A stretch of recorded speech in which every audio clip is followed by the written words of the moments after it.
Welcome to Eye on Redcliffe, the community show that's all about Redcliffe. I'm Gerard and this is Ash, and today we're at Redcliffe Dolphins Stadium to watch a QRL match between Dolphins and Hunters from Papua New Guinea.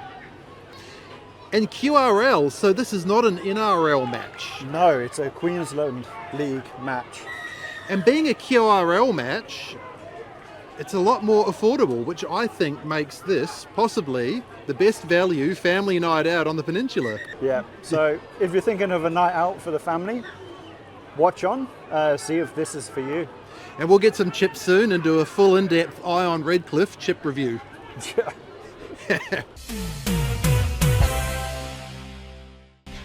Forget the movies or a trip into the city. Bring the family down to Dolphins Stadium for an affordable and enjoyable family night of QRL footy right here on the Peninsula. There are usually lots of tickets available at the gate, the crowds are light and easy, and overall it's a really friendly and upbeat atmosphere. This is a perfect night out for itchy-footed kids who won't have to sit still for long, as there's lots of running around to be had. You can check the Dolphins website for the times and dates of their next games. And don't forget to say hi when you see us here at the next QRL game, right here at Dolphins Stadium.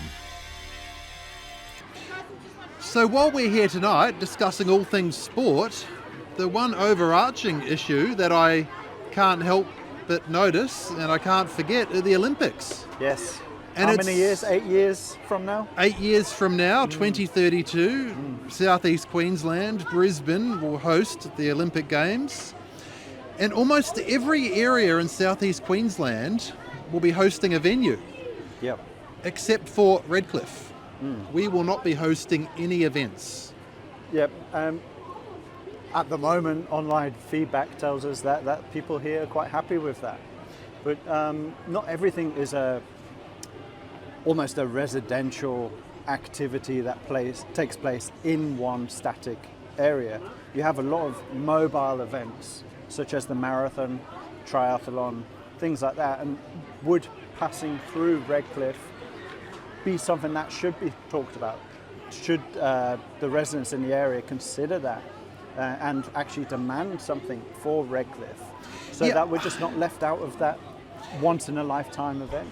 Look, I think a lot of the negativity online, it is conflating two separate issues.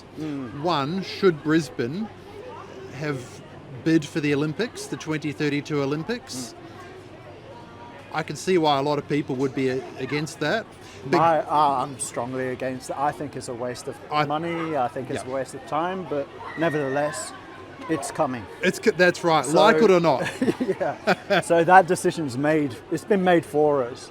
But what do we pull from that? What are we going to do with that? Are we just going to say not us, or give us a piece of the pie? Because let's be clear, Redcliffe is the jewel of the crown for Brisbane. Yeah. We have not only the best beaches, the only swimming beaches. We have a beautiful coastline. Yep. It's just such a shame not to show off this treasure of an area. So, kind of events to come to Redcliffe, if that were ever a possibility, what kind of thing do you reckon would be? Sailing. Yep. So there's two aspects to sailing. You've got your dinghy sailing and then your keelboat sailing. So the keelboats, I think they race Elliott 6 keel yachts. They could be based at the Scarborough Marina. And all the dinghy sailing could be based at Bramble Bay at Pelican Park. And that's a massive site there. They could easily accommodate the sailing there. Yep. Currently they're doing it in Manly, that's the plan, which is not a pleasant environment. Murky water, bull sharks. So we've got your triathlon. Yep. Perfect. Marathon. What a way to finish the marathon, running across the Hornybrook Bridge and finishing up at Pelican Park or Scarborough. Sure. So one point I really want to make about the Olympics is it's coming to Queensland. And Queensland is showcasing to the world what Queensland is.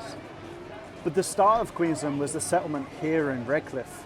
And it seems a shame to host such a high-profile event and not pay homage to that history that, Redcliffe is a fantastic place, but it's also the birthplace of Queensland itself.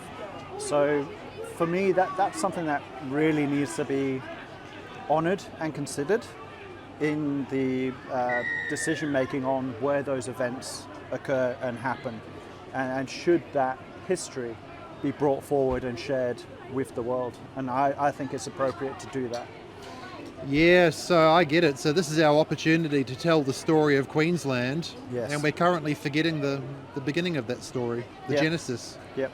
And we should not be deleting our history in this way or ignoring our history, Yep. hoping it somehow disappears. Yep. So, And look, I really think come Olympics time, I think people will really regret not being part of it. yeah, I agree with that sentiment. Yeah. There is something magical about the Olympics, like it or not, waste of money or not. Yeah. When that show comes to town, it's going to be great. So, So none of this is baked in stone yet. There's still time to reconsider where these venues will be held. And now, if this is important to you, now's probably a really good time to put pressure on your local elected representatives yeah. and speak up. Say that we should be part of the Olympic story. Okay, well, for the all-important half-time Eye on Redcliffe refreshment review, we've got our beer here. So we're doing a full-strength beer, 150 lashes. I think that was $7. And now for the chips. So the chips were, I believe, we'll show the full menu in our picks. But the chips are around $6. They've got a good crunch to them, good texture, not too floury. What I really appreciate is the free sauce. And I really admire that touch. I hate nothing more than having to pay 50, 70 cents for a sachet. So it's fins up all round to a good match, and free sauce, crunchy chips. Thank you. Well, what an awesome evening to bring the family to. Yeah, and so I came into this wondering, is this the best value family night out on the Peninsula? So just a quick breakdown of prices. So looking at your entry fee, so it's $12 for an adult, concessions $7, 15 to 17-year-olds $7, under 15's free. So, so to get in the door, that's pretty good. Yep. Our beers, for those of us that like a beer, Yep. It's $7. $7 for a Yeah. full strength beer. The chips were $6. And as you saw before, they passed the chip test with flying colours. Yep. Love the free sauce. Yep. Chips come with sauce. They do. There's they a do. crunch on. We need to have sauce. with Yeah. chips. Yeah. What good is a chip without sauce? So look, Dolphins, they get the fins up for that. Yeah. Awesome. I love that the kids can come out and play on the field and, hey, how's it going? It's not just that the kids come out and play on the field. It is at half time and at the end of the match, it is an absolute pitch invasion. I mean, just look at it. Everyone's hyped up. They just go crazy. No one seems to care, and they just have this wonderful time. A lovely thing as well is the teams were still on the pitch when that happened. So the kids came out and they came and saw all the players. They're local heroes, Yeah. I suppose. Yeah. So, Yeah. absolutely fantastic. It's just a really relaxed atmosphere, and compared to Suncorp, where it's very on edge, mass security presence. Yeah. This is great. This Yeah. is suburban footy at its finest. Yeah, so get yourself down to Dolphins Stadium. Yeah, and thank you, Dolphins, for having us. We really Yeah, appreciate it. Thank you very much. And it's QRL, not NRL. Yes, this is the QRL. Go. So that settles it. I'd say this is the best value family night out on the Peninsula. Well, if you don't think so, you let us know what is. Yeah, And we'll- ionredcliffe@gmail.com. Would love to know. So that's all we have time for this episode. We'll see you again at the next one. And as always, Redcliffe, stay classy, and we'll see you again real soon. Fins up.